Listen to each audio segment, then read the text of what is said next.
In this video, we'll be laying out how to build your own D&D campaign from start to finish.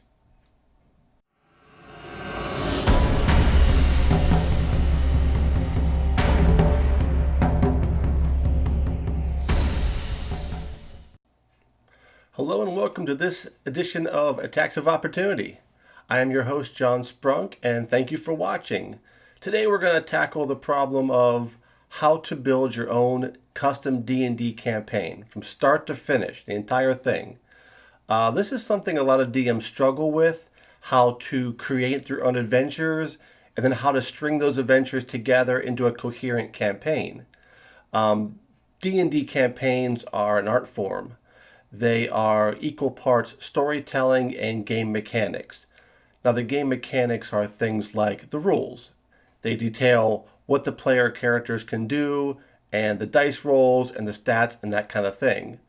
But the storytelling element is just as important in a campaign. Your players aren't just playing D&D to roll dice and record the results. They want to pretend to be the heroes they're playing, to explore new places and overcome challenges, and probably fight a lot of monsters, and get some treasure, and talk to people. So the story aspect of it is hugely important. So how do you do this? Where do you start? For me, it all starts with an idea. I sit down and I think of the basic gist of the game that I want to run. The only boundaries here is your imagination. Will the player characters be heroes out to save the world from some great evil?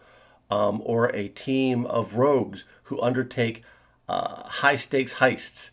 Or deputies on the frontier trying to uphold the law? Or vampire hunters in a dystopian world? Any of these would work and make great campaigns. Once you have your basic campaign idea, it's time to approach your players about it, because there's no point in going on if it's an idea that they aren't interested in playing. I'll say this again for those in the back. I say it every single video, I believe. D&D is a collaborative game. Yes, you're the dungeon master, you bring a lot to the table, but your players do as well. It does you no good to build a campaign spending oodles of time to find out your players are not interested in that whatsoever.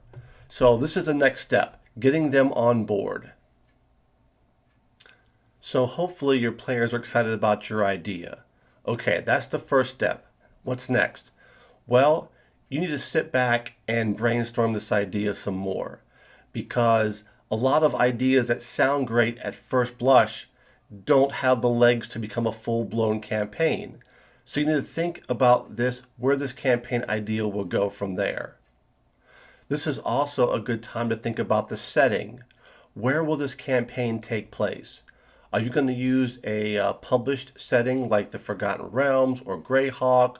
Are you going to make a homebrew custom setting? Both ways have their pros and cons, and you should do whatever fits the campaign best. Once I have chosen a setting, it's time to write what I call a primer. It's a text document that's going to contain everything that the player characters will know at the start of the campaign. So it's details about their world they're going to be playing in, the basic geography, local places, important people's names, history if it is apropos, what deities are worshipped here, and that kind of thing. The thing the characters have to know at the start of the campaign. I put it all into one document. It usually runs about 2 to 5 pages, depending if I'm using a published world that they know about a little bit, or a completely new custom world might take a little bit more fleshing out for them. So next I schedule what I call a session 0. A session 0 is where the players and I get together in person, if we can, to discuss and prepare for the campaign. This is where I'll do a few things I'll note below, but one of the big aspects is this gives the players a forum to hear about the campaign again and voice any concerns or opinions they have before we officially start. So at the session 0, one of the first things I do is present the campaign premise. Now, the players have already heard the basic idea behind it, but this will be a little bit more involved. I'm not giving any secrets away. It's a teaser, like a movie trailer or a book blurb. I'm giving them a bit more detail, and the point here is it gives them a second chance to make sure they want to play this game. My campaigns tend to run for many months, sometimes several years, and I want them all to enjoy themselves. And nothing will kill that enjoyment more than an idea that they really don't like that much. And I tend to have between 4 and 6 players. That's a lot of opinions. So I make sure I have a solid campaign premise to present to them to make sure everybody's on board. Session 0 is also when I go over the house rules that are going to apply to this campaign. I've got about a dozen or so house rules that I have implemented. Some of them are pretty minor. Some change the way the game is played in a greater degree. And what we're going to do is go over them one by one, make sure everybody understands the house rules, and also that we agree upon it. Sometimes I'll have a house rule that the players decide they don't like that much. They don't want to use that one. So, no, I'm not a king. We're going to debate the idea back and forth and find a compromise that we all enjoy. Usually it's not too difficult, but if there is a house rule you want to implement and the players are not very excited about it, make sure you have solid reasoning. Maybe your campaign is a very special one and a certain spell would ruin the entire plot. So your house rule is, for this campaign, this one spell is not available to the player characters. That's logical, and if you explain the reasoning behind it, they should be fine with it. Again, communication is essential. The last thing we do at session 0 is build the party. I like to do this together as a group because for several reasons. One is the players can bat certain ideas back and forth. My players have played together for many years, in some case decades, so they have a good idea of what they want in a party.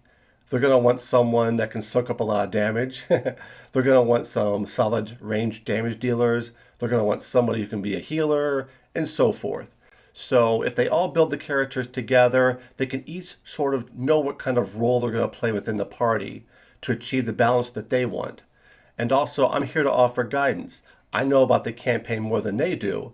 And if they're starting to build a party that I think they won't enjoy when they get to the actual campaign, I will let them know, hey, maybe consider this as well. But at the end of the day, let the players decide what they want to play as far as races, classes, and subclasses, because if they don't latch onto the character and have a close bond with it, they won't be able to roleplay very effectively, and it's going to affect the gameplay for the entire campaign. So, again, guidance is okay, but don't try to come in and tell them they have to play a certain character unless you set up a campaign that way.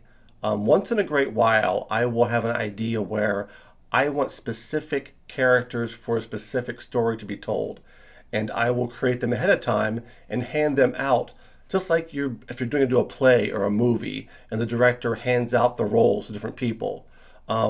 It's rare that I do this, but once in a while, it can be an interesting change of pace. I just wouldn't do it all the time because one of the big joys of D&D, in my opinion, is making the character. If you don't get to do this, it does feel like you're losing an essential part of what you're playing for. So after the session 0, I have the final component that I need, a party of characters, to really dig in and start building the campaign. The next thing I want to tackle is the character backgrounds. I'm not sure every game uses this, but all of my games, I have a detailed background history for each player character for several reasons.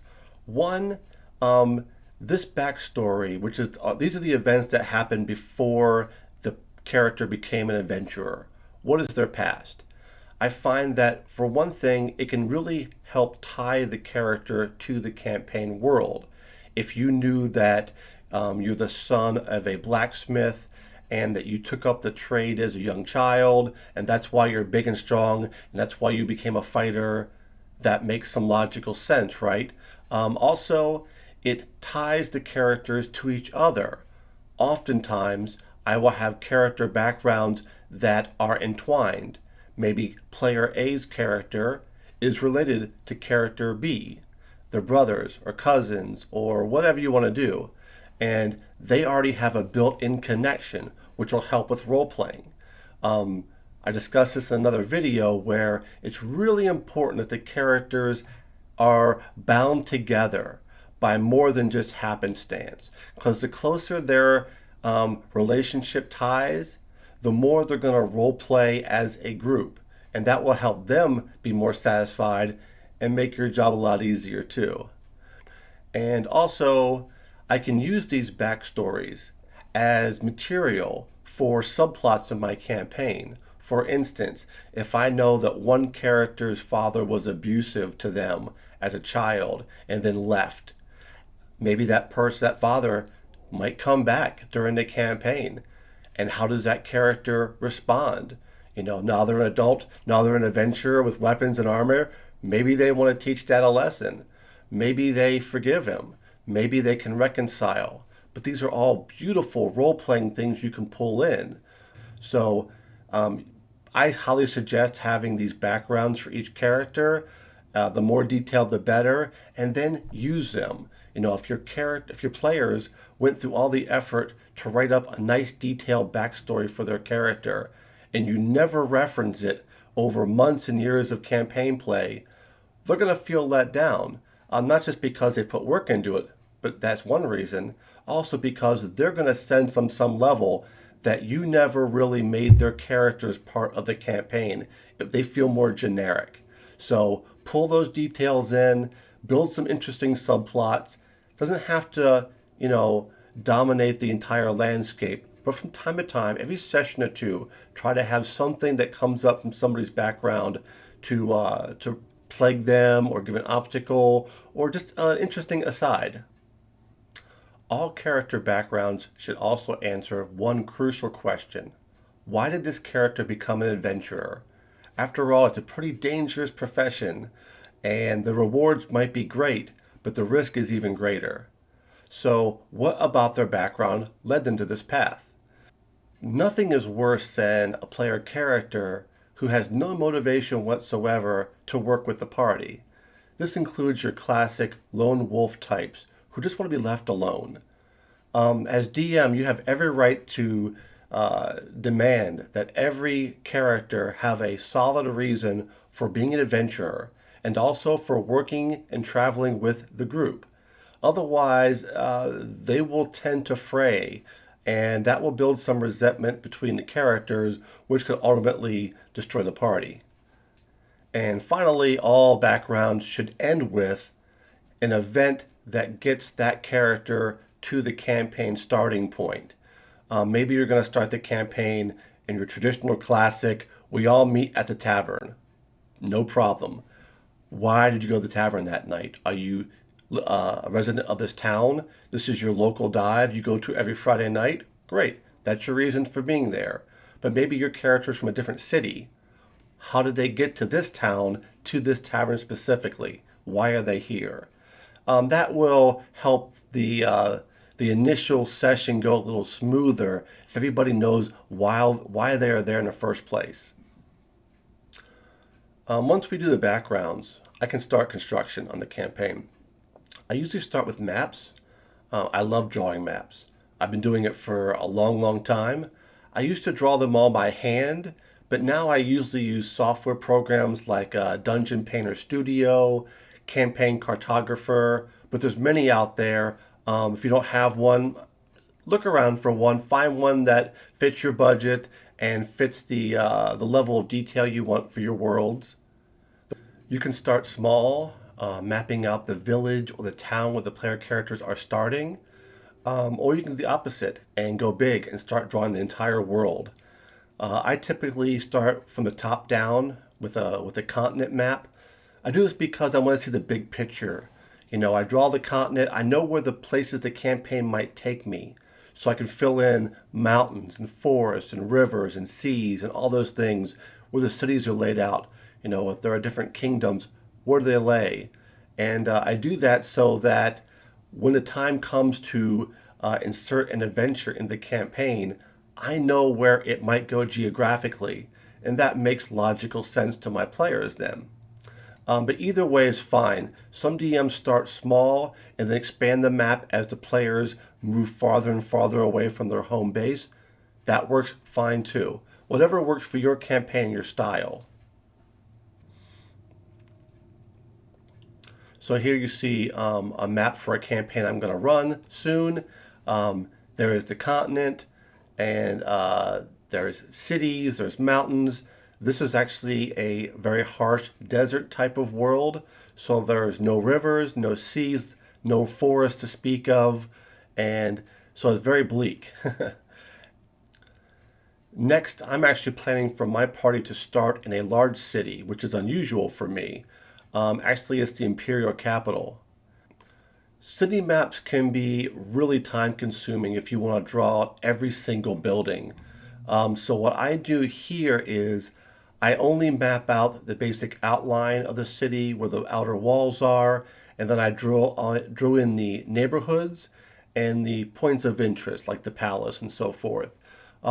I find that for most city adventures, unless your party is actually going door to door searching for something, theater of the mind is a much better way of doing it rather than trying to map out every single square they're going to go in a city.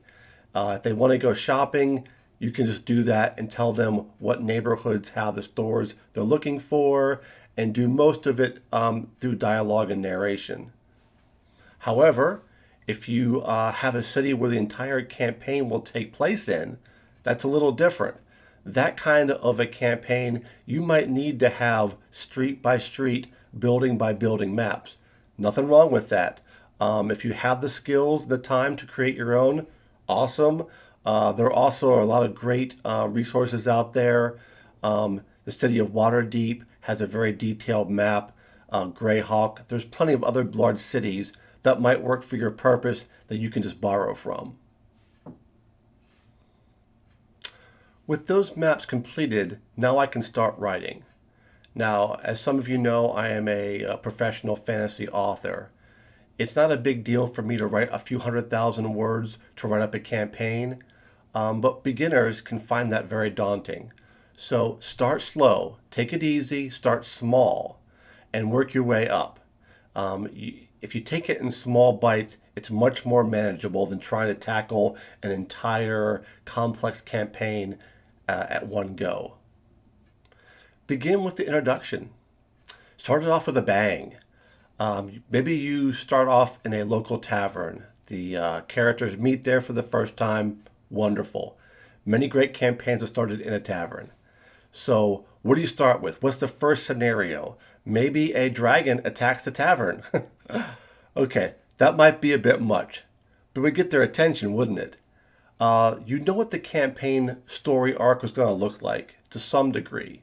So I suggest starting with an adventure that is short, brief, and ties into the main campaign in some way.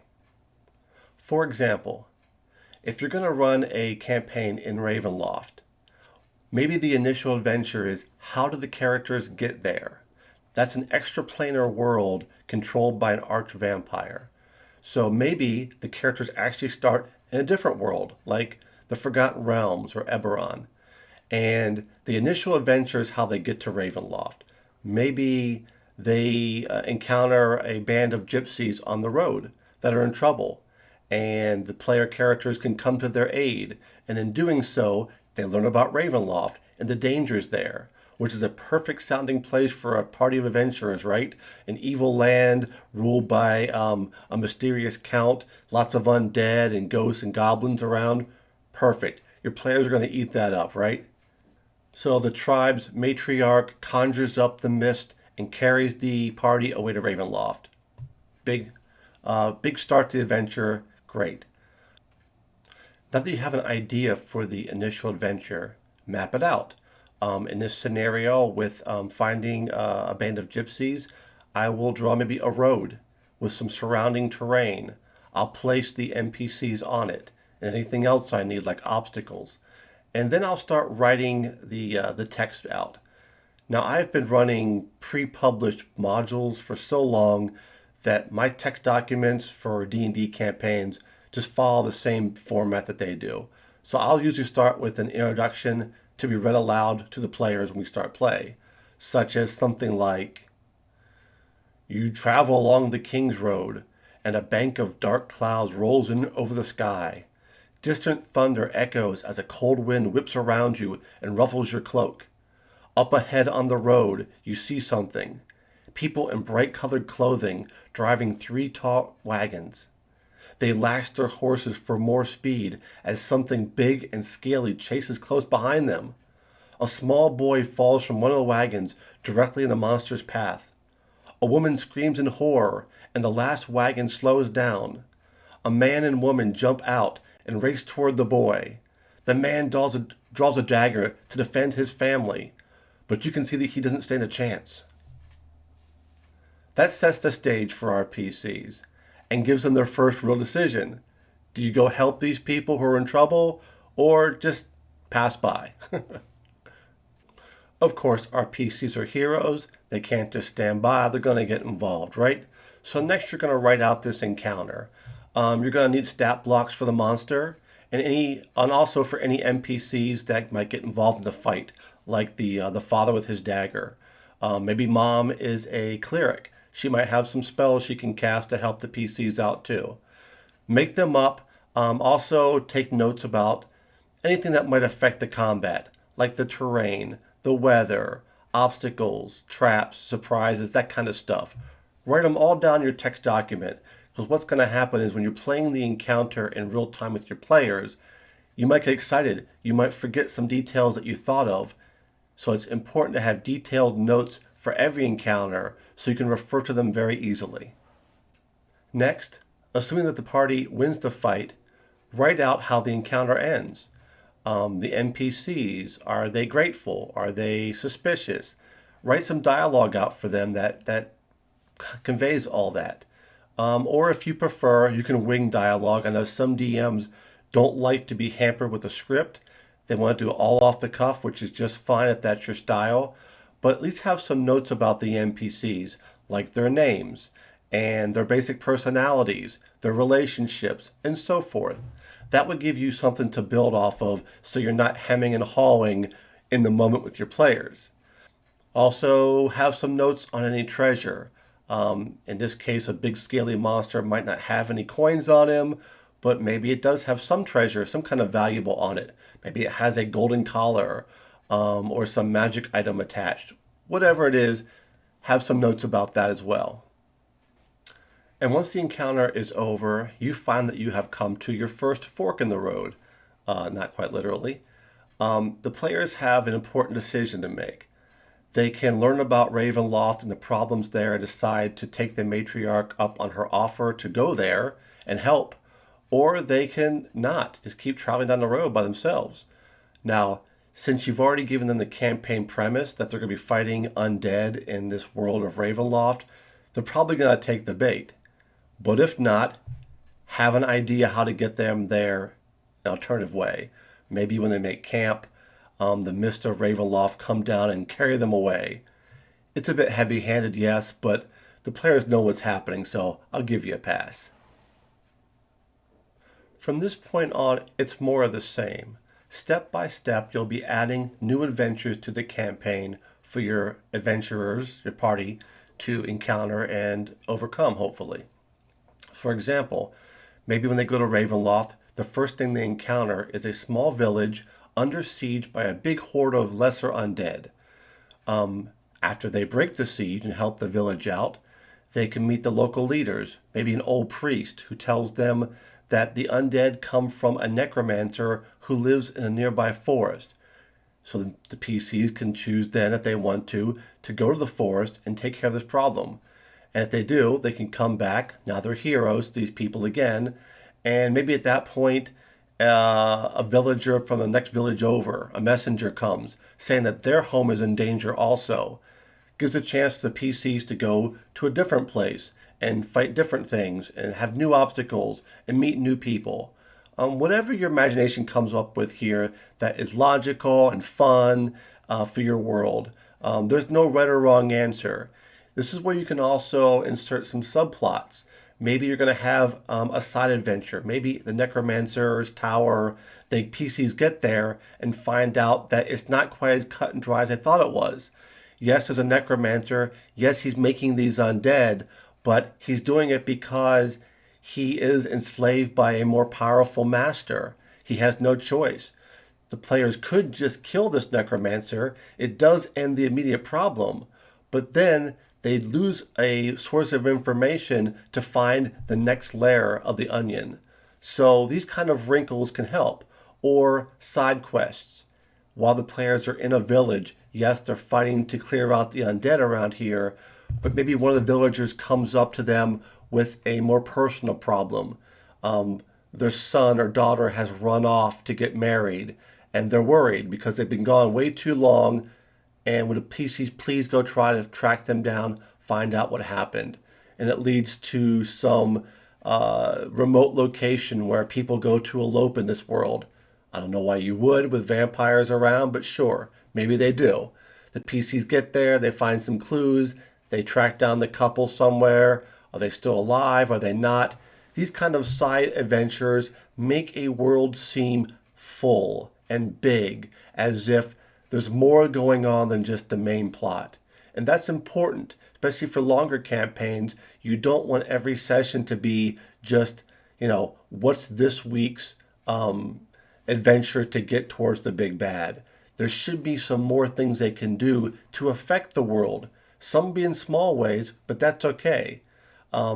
Local heroes, becoming local heroes, can be vitally important to a party's self-esteem and feeling that they're doing some good in the world.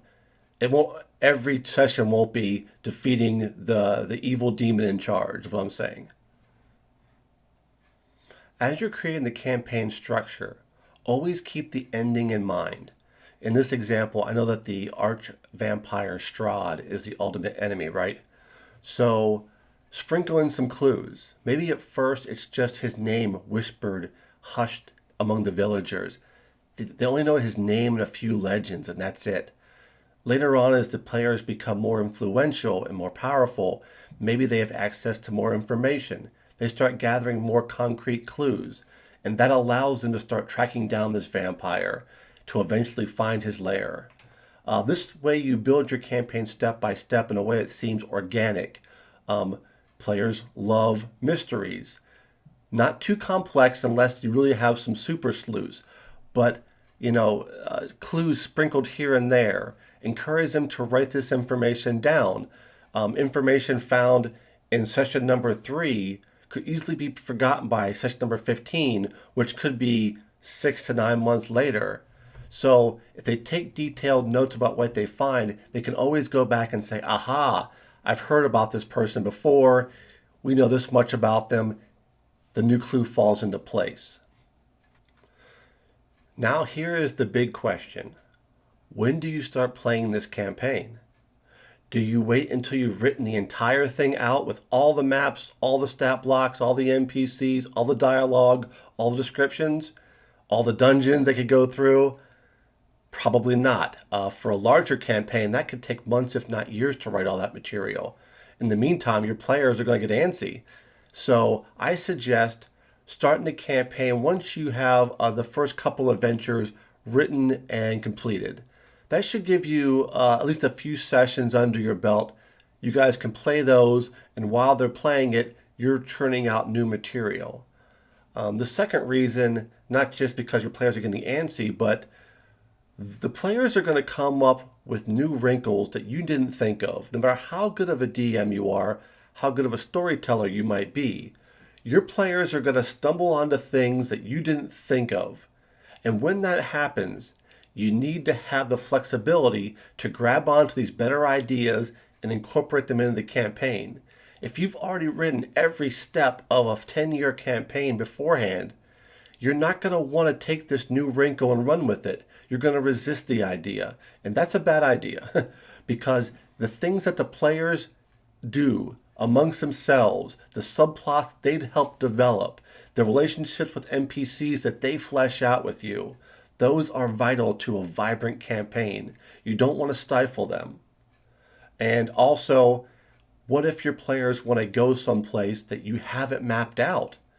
Someplace you might have an idea of, but nothing fleshed out. If your campaign is already pre-written to that degree and so rigidly, you're going to resist them going there. And that's called railroading, when you force the players to go somewhere that only to a place that you approve of. And players hate that.